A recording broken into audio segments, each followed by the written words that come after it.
kita ngegas yuk sekarang. Capek basa-basi. Setuju ya? Dalam 20 langkah globalis menguasai dunia, maka Bosman sudah membuka sampai ke 10 dan semuanya sudah terjadi. Bagaimana kalau kita buka yang 10 lagi? Yang 10 beberapa saat ini sudah jalan. Bagaimana kalau kita review yang sudah jalan, lalu kita lihat apakah pemerintah saat ini sudah punya antisipasinya agar rakyat pemilihnya puas, yaitu benar yang dipilih pejabatnya bisa kerja melindungi rakyat dan memakmurkan rakyat. Dalam pilihan raya 2019 kemarin, saya saat ini adalah orang yang paling sangat puas karena saya tidak memilih keduanya. Hal itu saya katakan jauh-jauh hari bahwa pemilihan kali ini waktu itu ya adalah sudah dipastikan siapa pemenangnya dan akhirnya mereka akan konsolidasi. Dan benar, nomor 1 serta nomor 2 sekarang berkonsolidasi. Dan benar juga karena keduanya plus oposisi saat ini adalah old mind, semua terbukti. Ekonomi tidak maju juga seperti pada saat janji kampanye. Terus untung akhirnya menemukan kambing hitam yang namanya coronavirus. Alhamdulillah banget ada corona. Jadi ekonomi tidak tumbuh malah minus, yang disalahin corona. Wis, cocok iki. Jadi kita kembali ke topik utama tentang langkah globalis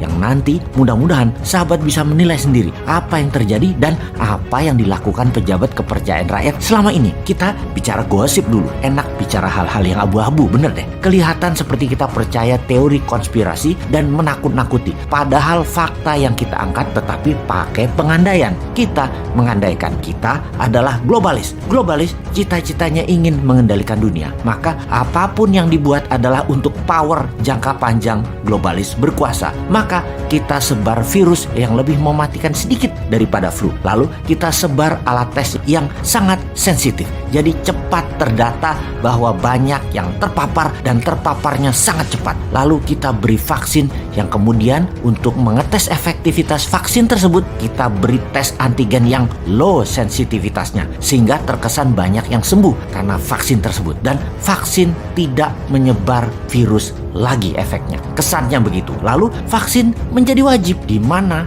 ternyata vaksin ini jangan-jangan, sekali lagi, jangan-jangan adalah vaksin yang membuat virus bisa mutasi bentuk baru. Sekali lagi, jangan-jangan bisa membuat virus bermutasi menjadi bentuk baru. Lalu beberapa tahun kemudian ada jenis baru virusnya dan mulai demam-demam seseorang. Flu, sesak, batuk, lalu datang ke dunia kedokteran. Oh, itu virus baru kata dokter tersebut. Anda harus divaksin anu. Kemudian vaksin baru ini membuat virus mutasi jenis baru yang beberapa tahun kemudian akan bereaksi lagi dan keluhan lagi baru dan vaksin baru lagi, disuntik lagi ke tubuh pasien. Bolak-balik begitu 3 tahun. Jadi seseorang yang dapat vaksin itu seakan-akan tubuhnya terus menjadi alat mutasi dan vaksin tersebut udah ada solusinya. Pokoknya nggak akan mati, cuma lu bayar gitu aja. Gitu aja terus. Sekali lagi, Anda nggak akan mati, tetapi bayar iya. Dunia farmasi memang begitu. Manusia tidak disembuhkan penyakitnya, hanya dihilangkan sakitnya agar terus obat lagi, obat lagi, obat lagi. Jahat ya globalis itu. Terus sontoloyo banget ya informasi Bosman kali ini. Ya memang begitu.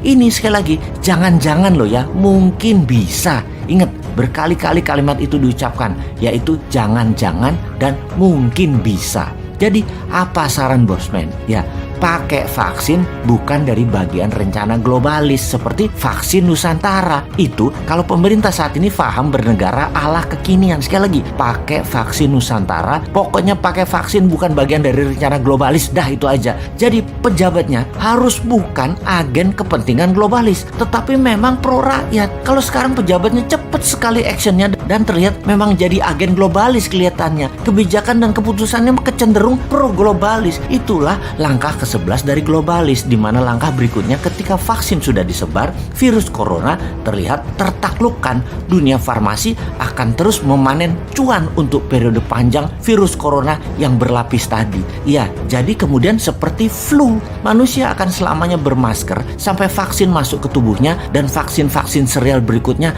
ngantri disuntikkan, dan itu menanti cerita panjang.